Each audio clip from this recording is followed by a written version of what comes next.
Time once again for On Point Live. I'm Michael Horn along with our producer Corey Marino, but the stars of our shows are two gentlemen that made a name for themselves in the NFL and beyond, and they do it continually every week here. Talking about Jackie Slater, number 78, the offensive lineman extraordinaire, Hall of Famer for the Los Angeles Rams, and Vince Ferragamo, number 15, one of the great stars of Super Bowl 14, along with Jackie, and of course played for the Cornhuskers and the Golden Bears and the Rams, and the list is going to go on too long here. We might run out of time. But welcome to the show, Vince Ferragamo and Jackie Slater. Hey, Mike, how are you? Doing good. How are you guys doing? Doing pretty good. We're doing good. And look at Corey, our producer, with his Broncos shirt on there, Jackie, the bright orange, man. He might as well celebrate. They're proud right now, but Bo Nix being out. Oh, yeah, God, he might as well enjoy being a Bronco playoffs. Playing in a championship game while he can. Because boy. according to you and all the numbers that you presented to him, he doesn't have a snowball chance. Oh, we're disagreeing. No, it's good to disagree, right? Yeah, it's always good. Yeah. See both See, sides. look at the shirt carefully. There's a fracture line on the cuff right there to kind of sympathize with Bo Nix. There actually is a fracture line. Wow. Gentlemen, those were some playoff games this last weekend. For the most part, other than the 49ers in Seattle, they were something else, weren't they? They were. Divisional games. And then how about those playoffs with the overtime games, NCAA, Jackie? huh? They're That deferring one the too. coin flip, and then they go on to actually lose the game. The guys who won the toss. You guys were there. You guys played in playoff games. Are you tuning it up a little bit more? Start with you, Vince. You kind of crank it up a little bit more? Oh, man, I'll tell you, Mike, it's you lose, you go home. So it just really that creative incentive, Jackie, to go out and play your best and be at the top level, prepare the games. I mean, you see so much going into this with coaching and players. It's just an amazing way to finish the season. Mike, Jackie, you look like a guy that would not want to go home. I didn't want to go home. Mike, you don't play the game, as I was saying, you don't play the game not to win. You play the game to win. And in addition to winning, you want everything that comes along with it. Playoff games, standing and everything. And when you get to this point where you're playing in these big games and you fail, it's like one of the worst feelings you could have. It's very, very empty. Well, we're going to find out more on today's episode here. Don't forget our website, onpointlive.net. Email us onpoint@crntalk.com, onpoint@crntalk.com. Our sponsors, harmonycheese.com, the delicious, wonderful cheese from Green Bay. Vince played there. He knows. But it's national, harmonycheese.com.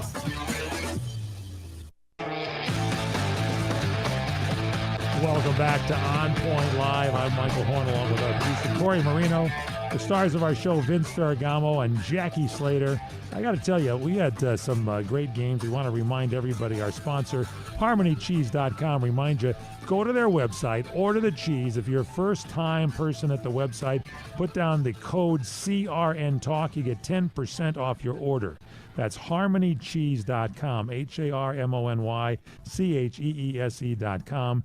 When you check out, put down the code CRN, like Championship Radio Network, CRN Talk, and you get yourself 10% off your order. All right, and it's worth it. It's worth it. You love that cheese, Jackie. You Without doubt. chime in. You're the first one always to get that Abergelli cheese. See, and see, that's problematic for me because I was just telling Vince about me trying to snap up the pants on this suit that I wanted to wear today. I put on a few pounds. Nice. Eating good. that cheese, I'm going to have to cut back. thing. I'm going to have to cut back, Benny. You got that Not burning extender, enough calories. Jackie? What's that? You got that extender like they use for shirts with the neck extender? No, I don't have an have one there extender. for the belly I'm going extender. to have to get me some 4-inch extenders. Or suspenders. How about you, Vince? You're always coiffed very nicely there out in the fields. You wear a suit, I can't believe this, at your vineyards. Vince, everybody, has vineyards at his house over there, and you manicure those things to the tooth, I'll tell you. Yeah, we're getting ready to dente. do some pruning and getting ready to get these grapes ready for next year, Mike. But it's that time of year. You know, you're preparing yourself for spring, but man, we're still right in the middle of football. And this is like I have to let those things take a back seat right now because this is too interesting. You've seen a lot of seasons, involved. guys. Has this been one of the best playoff seasons of all time? It's the most exciting. I mean, even in the first week of the wild card games was just came right down to the wire. Yeah. Teams winning, lead changes back and forth, not determinant. Competitive games. In 2 minutes Really of the game? Yeah, competitive games is what you want to see. You know, Right. when you get into the playoffs, you shouldn't be in the playoffs getting blown out. That should never happen. Yeah. It should be a strategic game where fans are looking and saying, man, that coach did this, that coach did that to counter that. And it should be, all of that excitement should be not just around the players, but watching the coaches do what they do best. It's just more memorable, Jackie, Yes, when it comes down much to more one memorable. play that you can talk about. Did you see that play that made the difference of that game? And then you talk about the situation in which the play occurred. How and that it just happened. blows it out of the water, man. That's what I like about I this like time to of watch year. the games on TV and have a couple of my friends and producer that go ahead and make comments about the games. And maybe it's not such a good playoff season because there's a lot of comments that go back and forth. Did you see that call? I can't believe the coach made that move there. So let's start with college then, shall we? Right. That's the most recent game in our memories here. And that's the national championship game.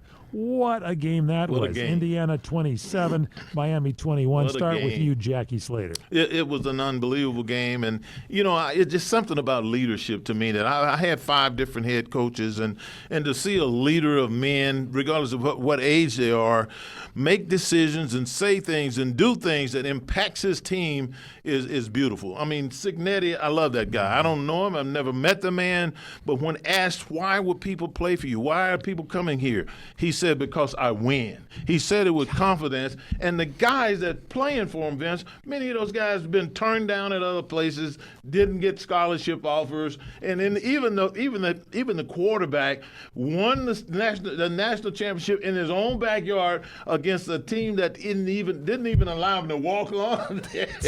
That was the beautiful thing about that, is that seeing an underdog situation like that was beautiful to me. Jackie, let's get back in that time capsule and go back some years to Jackson State University in Mississippi. Oh my.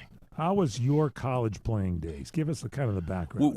Listen. I was fortunate enough to play with 2 of the most dynamic football players I've ever been around at any other time, Walter Payton and Robert Brazile. And these guys were big-time competitors. And our head coach had actually played in the National Football League as a running back, Bob Hill.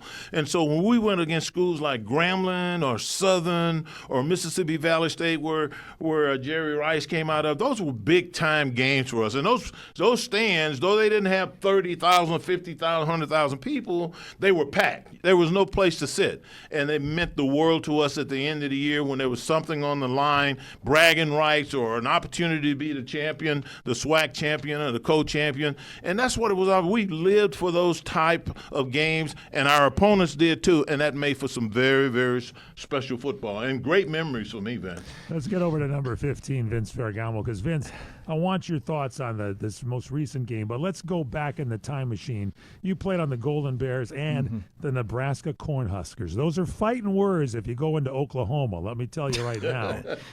What were those days like in college? Well, those rivals were the best of all time, and that's what I miss most about the realignment of some of these conferences nowadays. You see UCLA and USC playing in the Big Ten. They were the Pac-10. Yeah. And, you know, you look forward to playing your crosstown rival at the end. In Nebraska, it was Oklahoma. Every year, that was usually for the championship, and who's going to go to the Orange Bowl or the Rose Bowl. But nowadays, it's different. But as Jackie mentioned, you know, that preparation of college prepares you to go beyond, and it prepares you for life in many ways. He played with some of the greatest players of all time, but they gave it their all, and that's what made them the quality people they are today, and then go on to have successful pro careers. And we see that today in college too. And so much of it is coaching. Mike, that Jackie mentioned about Kirk Signetti in this championship game, how some of the players that he acquired were misfits or guys that were walk-ons that didn't even have scholarships, and they come out to win the Heisman Trophy, like Fernando Mendoza. Yeah. And I watch him as a quarterback, and his prolific passing, Jack, his accuracy is so mind-boggling, because the player running the route, the receiver, knows when he turns around where the ball is going to be without any hesitation. Like those back shoulder throws that he was making to the wide receiver that was also a cast off from someplace else. Charlie Becker was a Yes. sophomore, and he was a cast off too as well, Jackie. And those guys go on. But like Jackie said, interviewing him after the game and listening to him, I knew he was a winner right when he took over this program, but especially in the playoffs when they played Ohio State in the tunnel, when they had a close-up of him getting ready to take the field to play the Buckeyes in this championship playoff game. He was so calm and so aggravated to go out and just defend whatever he had to do, and it didn't matter. That's the guy you want to coach with and be on his team. You want him to coach you too. You want him to coach I'm you. telling you, he was. And then interviewing at halftime, asking about those late hits, he goes, "Come on, man, let's just call this thing fair. If they want to play that way, we'll play that way." He felt like there were some missed calls in the game, and it's getting more and more like the pros all the time. And I thought there were about 3 different calls of holdings and whatever that happened during the game there, and Signetti was wondering why they weren't called. How tough was the quarterback, Mike? When after they handed the ball off to Love running the ball, who had a great game as well, he got chipped in the chin, ripped his lip, was bleeding at the mouth, and he was tough. That's what he needs. He needs that hit to get going. One of the things, Vince, you and I, we're sitting here sharing this with Mike right now. But one of the things, Mike, to confirm what Vince and I are saying, when you look at a fledgling National Football League franchise like the Raiders are right now, and you see standing on the sidelines at the practices and at the games, and you look over there and you see the best football player of all time, Tom Brady, and the owner of the Oakland Raiders standing there watching everything that's going on, not only with Signetti, but with the young quarterback, that tells you something special is going on there. And I wouldn't be surprised at all if I didn't see that quarterback. Yeah, I know. And being drafted. Being drafted number 1 overall, or at least, trading him out and getting a bunch of picks. But I got a funny feeling they want him on that. Well, Tom Brady would know better than anybody how accurate he is as a thrower and what type of quarterback he is, and a leader. Mm-hmm. He's a leader of men because he plays for your team, not just for himself. That's right, and he said that. He said he gave it. He had to dive in the end zone. He said, "I had to give my body up for the team." That's it, man. That's the kind of guy. That's the kind of guy I want leading me as an offensive line. His faith is base. He's got his feet on the ground there. He's got handicaps going on in his family. This guy, quarterback Fernando Mendoza, is the guy to keep an eye on. We're going to take a break, and we come back with a little bit more here on the championship game, and then we'll get into the NFL and talk about specifically this weekend's games and see what you think. In the meantime, please check out Harmony Cheese. Their website is available for you 24 hours a day, 7 days a week. They'll put cheese boards together, get you ready for the Super Bowl and all big games. HarmonyCheese.com. They ship anywhere in the United States. Get some cheese today. HarmonyCheese.com. Check out our website, onpointlive.net.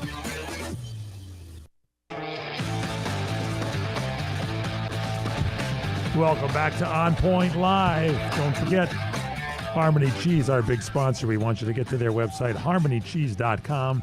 Enjoy some great cheese there. Maybe a little Abergele, that pepper cheese that Vince Ferragamo likes, the stars of our show. Six pepper cheddar. Cheese. So does Jackie like it, too. Jackie Slater, Vince Ferragamo, they're the stars of our show. Our producer is Corey Marino. I'm Michael Horn. So, gentlemen, this was a great playoff game here with Indiana and Miami, 27-21. One point here that I want to bring up, and that was you mentioned the coach there was Signetti was complaining about some of the calls, and our producer before the show started was saying, "Hey, Bo Nix is out.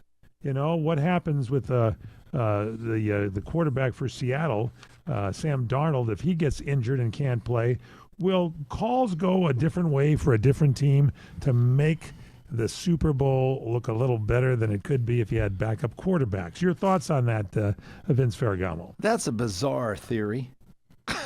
Corey brought it up, and I repeated it because I like it. Conspiracy for sure, but, it's like...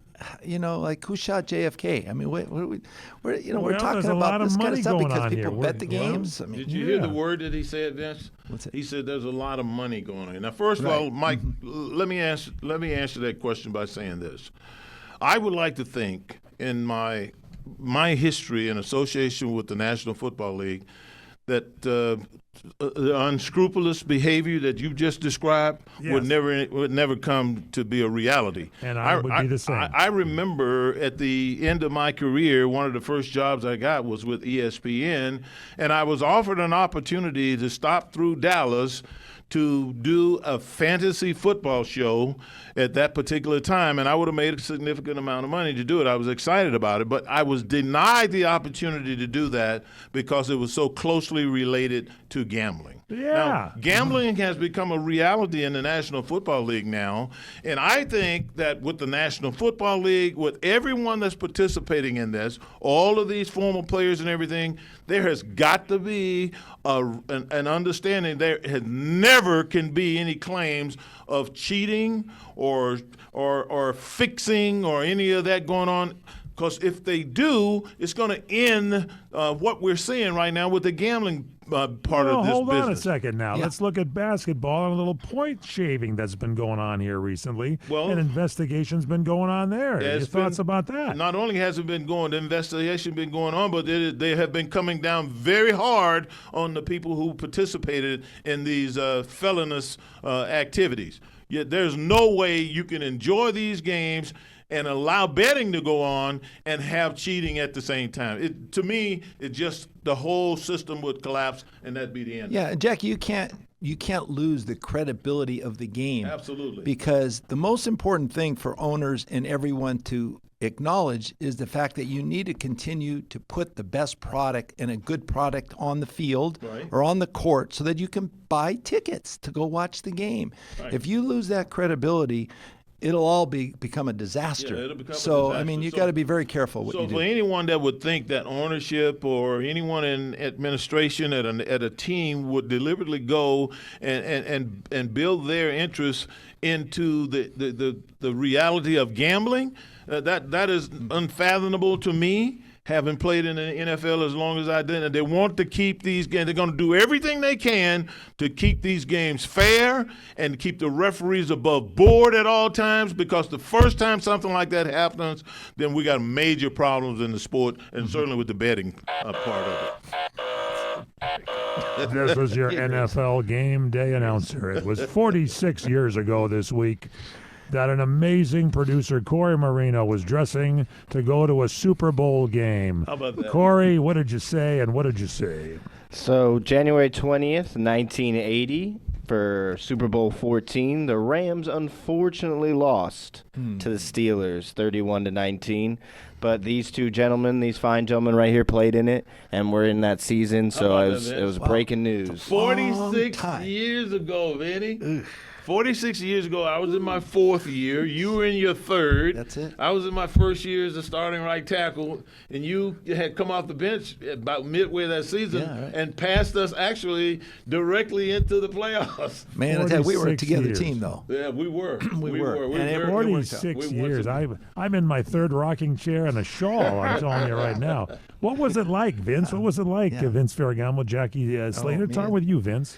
Oh, no, it was one of the thrills of your career, actually, to play in the Super Bowl game. And we played it at home here at the Rose Bowl, which was in front of 103,000. So one of the largest crowds in Super Bowl history. But, we played the Pittsburgh Steelers. And when you get ready to play a team of that caliber, it's the best team of all time. Right. And they'd been in the Super Bowl 3 years prior.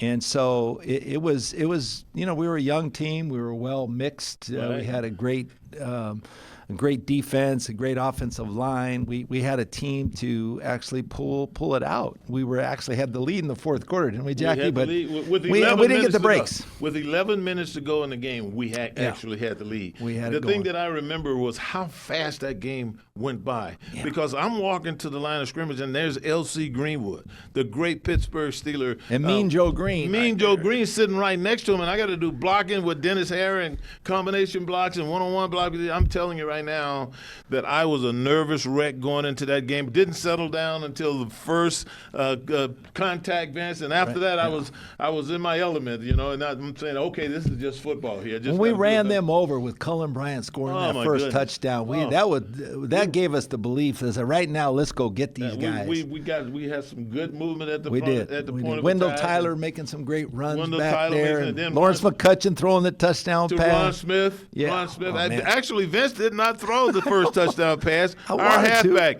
Lawrence McCutcheon, the great one, threw it to Ron Smith there in the end zone. It was a special. And you day, guys have stayed in touch over the years with the players that are still around and everything. That was a nice core group of people, and you guys seem to have that camaraderie Freddie still Dryer, to this game. Jack Youngblood, Cody Jones. Yeah. We were a close-knit team.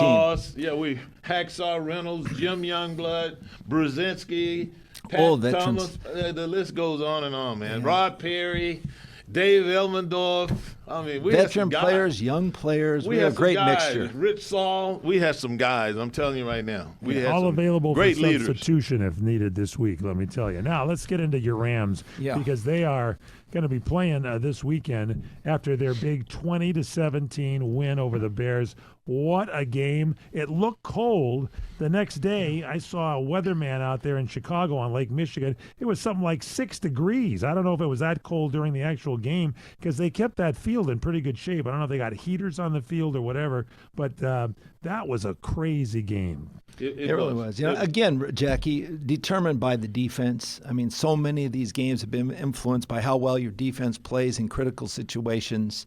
The Rams defense actually made the plays at the end of the game to win it, to seal it away with the interceptions. But there were some miraculous plays as well. And so that's what you expect in some of these big-time games with big-time players. And, Caleb Williams making that miraculous throw at the end of regulation and actually should have won the game. I believe a lot of it comes down to some of these aggressive calls by the coaches, more confidently, arrogantly confident, and thinking, well, it's 4th down, I can make the 1st down. Well, you know what? On your first drive of a game, I've always been a believer in scoring points.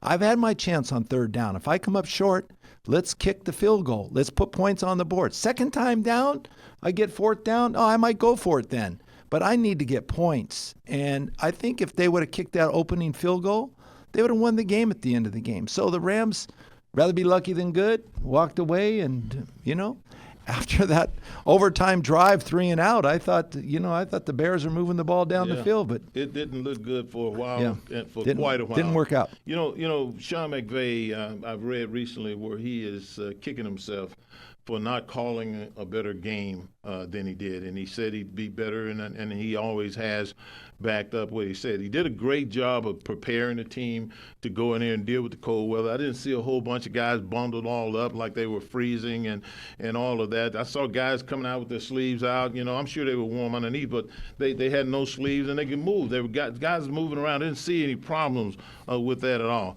The thing that I think Sean is upset about is the fact that he probably didn't run the football as much as he would like to have done it, or perhaps should have done it. Because when you think about it, the Rams had 11 drives in this game, counting the kneel down. 11 drives. Now, 4 of those drives ended up with 3 and outs.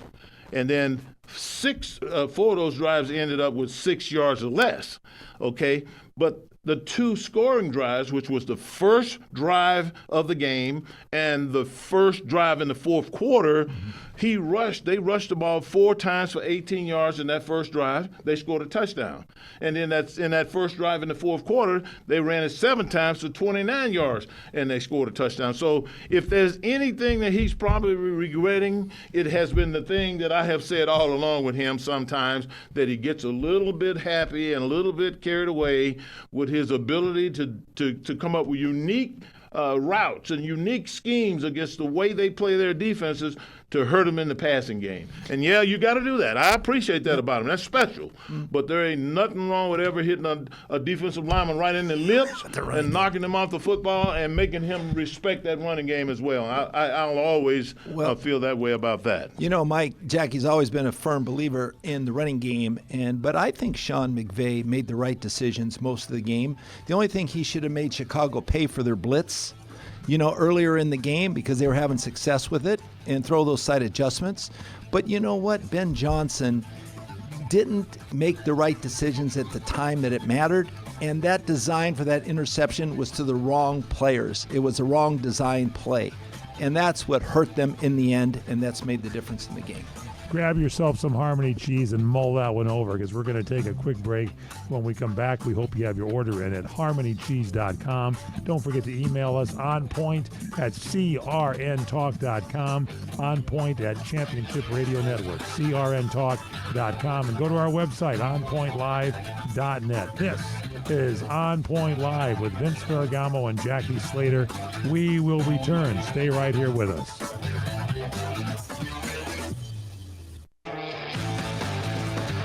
We are back with On Point Live. I'm Michael Horn, along with our producer Corey Marino, and the stars of our show, Vince Ferragamo and Jackie Slater. Jackie, let's pull it over to you. This last week's game here, Seattle annihilated the 49ers. It wasn't much of a game, 41-6. What did you see? Well, the first thing I saw was a lot of great defense. And, when you think about it, their head coach is a defensive-oriented guy. Their assistant head coach is a defensive-oriented guy. They're going to play good defense. And that is the thing that you have to be able to do in the playoffs, in addition to running the football, I believe, to give yourself a chance to not only win those games, but if you play well in those two departments, you're probably going to dominate those games, believe it or not, even in the National Football League. The Seattle defense, they were dominant. They had 3 turnovers, 2 sacks, and it just really Sam Darnold, he even though he got a little bit nicked up, he was consistent in his performance as the leader of that football team. I just when I think about a guy like Cooper Kupp, and I look at Smith Njigma, that young wide receiver there, Cooper Kupp. He was the leading receiver. I think he had 5 receptions for 60 yards.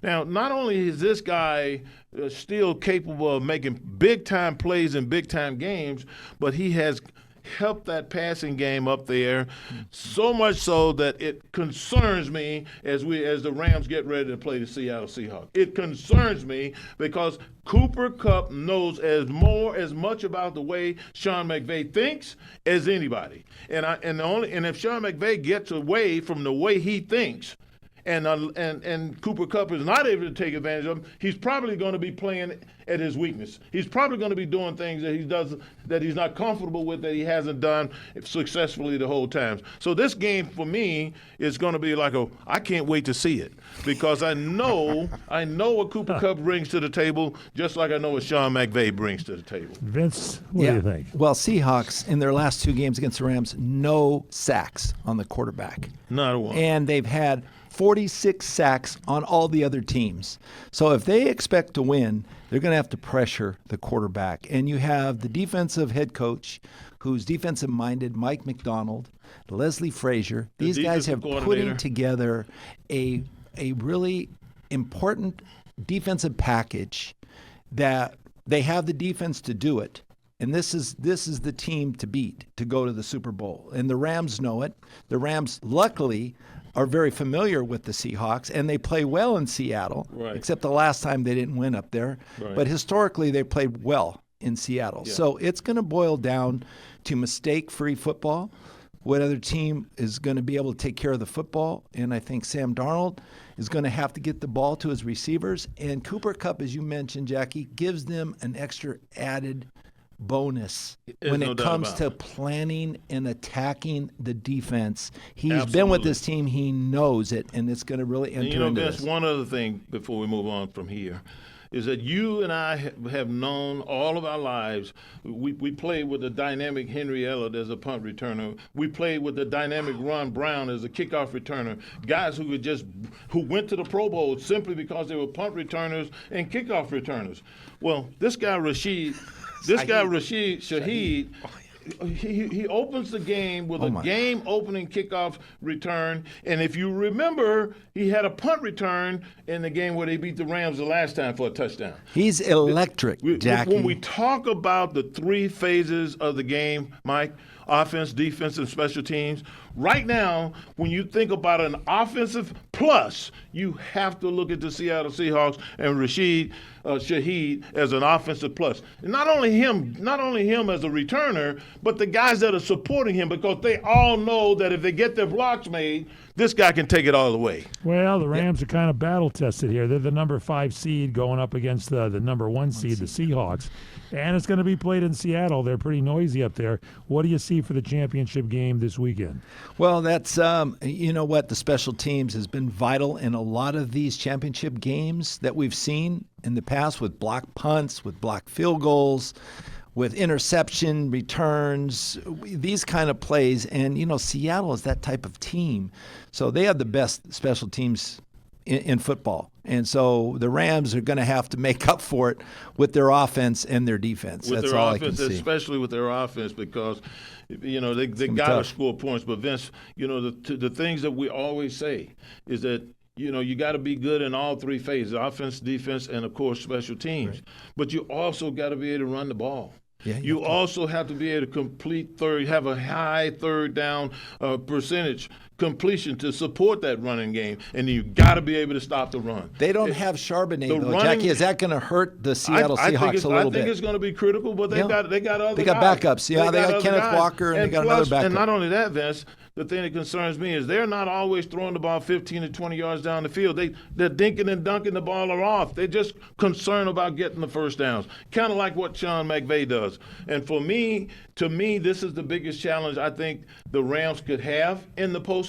Mm-hmm. I think Sean McVay is going to right all the wrongs that he feels, that the mistakes that he made in this past game. Is that going to make a difference, though, if he rights the wrongs? I think he will. I think he will, Vince. This is a different team than the Bears. When they run the football, they're going to be successful. He's got his offensive lineman. He's got his right guard back now. If he can feature that guy in the right tackle and feature the left side some in the running game, I give the Rams. Well, you can't cover JSN and Cooper Kupp both. So one of those guys, just like you can't cover Puka Nacua. But Vince, what about the quarterback, Sam Darnold's got maybe an oblique injury, slight possibly? He's got an oblique injury. Yeah, he played okay last week with an oblique. I mean, that's correctable before the game. I wish I could speak on an oblique. I've had just about every other injury you could have. It's throwing. You got to have that looseness. But you know what? He can throw the ball. I mean, it's not going to be. It's his mental capacity. And Clint Kubiak, watch how he game plans for Sam Darnold this week. But if they get him on staff and he gets high performance from his quarterback, it's going to be tough for the Rams. All right, now this is the other thing, right quick. Jerry Verse is going to have to. Jerry Verse is a. They're going to chip him, Jackie. He's a vocal leader. They're not going to let him come unaffected. He's still a young guy. Now, Young on the other side is a little bit nicked up and everything, but I think he'll be all right. But Jerry Verse needs to step up.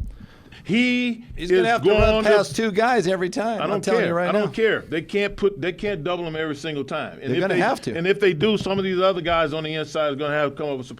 This guy is going to have to generate some pass rush. Jared Verse is capable of being an impactful pass rusher in this game, and I full well expect him to do it. All right, let's look at this Bronco game. 33 for them, 30 for the Bills. Little crying match at the end there. Josh Allen kind of crying in the post-game report. Bo Nix might be, too, because he's out now. He's got an injury. Your thoughts on this one, Jackie? Well, I mean, the Buffalo Bills, what can you say?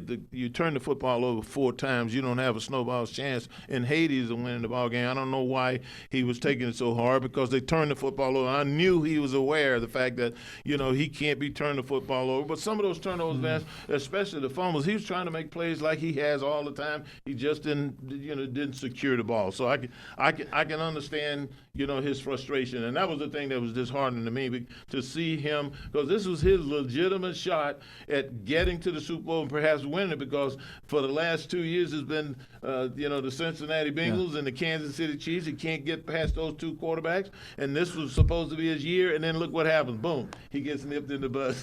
So I feel bad for him, but I felt bad too, Jackie. Now he's got to start all over next year with a new coach. Oh my, Josh you Allen. Feel bad, Vince, do you, for Jarrett Stidham having to play in the Mile High Stadium? What do you think? No, he's a very capable quarterback. Yeah, okay. And let me tell you something. How pray tell would you know that if he hadn't thrown the ball in 2 years? Well, I've seen him in preseason before, Jackie. So he's a quality quarterback. You just have Bo Nix. You're never going to get a chance to get in there with him. But The best play caller in football is Sean Payton, without a doubt.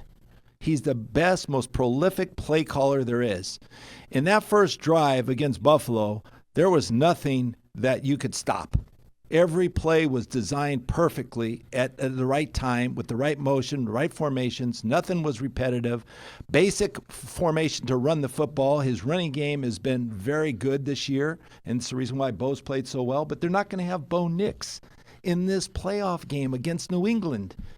That is critical. As good as Jared Stidham is, he's not Bo Nix. I'm just saying. I agree with that, what you just said, Vince, but don't overlook the two components that have to be in place to support even Bo Nix or whoever it might be. You've got to be able to run the football. Well, and you got to be able to play good defense. They can do both those. They can do both of those at a very, very high level. But you still need the playmaker, yeah, Jackie, I make agree. the biggest difference in the biggest games. I agree, but you got to be able to throw that ball. We won a few games with the likes of Jeff Kemp around here as well, you know. Yeah, but never a championship game. All right, let's look at the Patriots, Vince. 28, the Texans 16.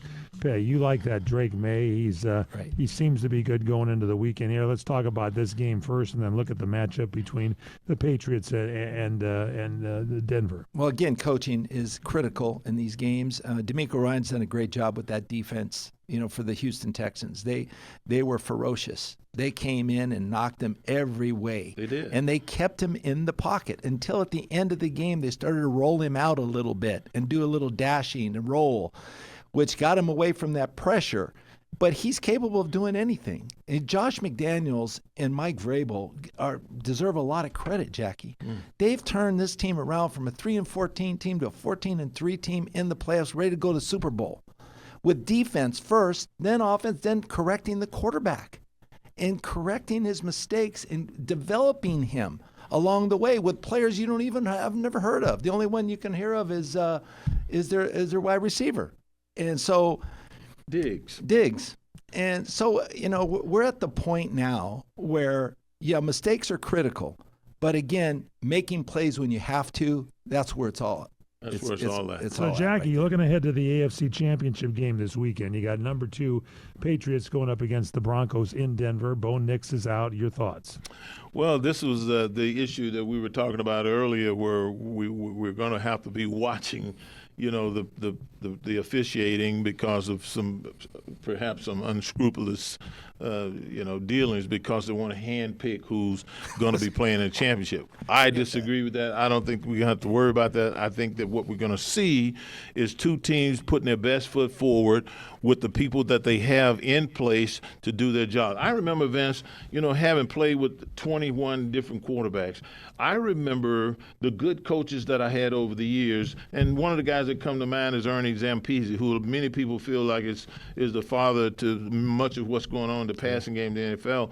This guy knew how to put his quarterback, whoever it was, in a position to be successful. He knew what his best plays were. He knew what his best throws were, where he was most capable, and he put him in a position to be successful. In addition to loading the pressure up on everybody around him. You take 5 guys that weigh over 320 pounds apiece, and you tell those men, hey, you are commissioned to win this ball game in the running attack, and this is how we're going to do it.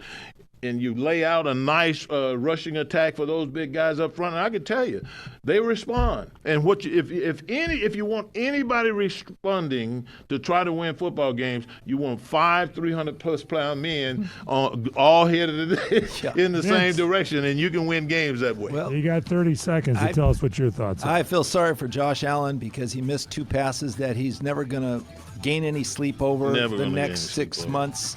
And, he overthrew with tight end. He underthrew another wide receiver that could have made a difference in the game. But one of the best, prettiest passes I've seen all year was Drake May's pass to Boutte in that last game, that one-handed catch. In a falling snowstorm. And it was just picture of beauty. It was. All right, let us know your thoughts. Email us onpoint@crntalk.com, onpoint@crntalk.com. Get yourself some great Harmony cheese for the big games coming up this weekend. They'll mail it to your door. HarmonyCheese.com, Harmony, HARMONY cheese.com. And check our website out, onpointlive.net. Wrapping it up on Point Live, I'm Michael Horn with our producer Corey Marino, the stars of our show, Jackie Slater and Vince Ferragamo. So let's take a look at some openings for coaching. You guys are available, I think, because there's a lot of openings still there. What the Titans, Giants, Falcons, and Dolphins have all filled positions now, correct, Jackie? Yes, they have. The Tennessee Titans have hired defensive coordinator from the 49ers, Robert Saleh. And, of course, John Harbaugh has gone to the Giants under his terms. In other words, he doesn't need any general managers between he and ownership. He's just about ironed that all out. Kevin Stefanski, he jumps down to the Atlanta Falcons.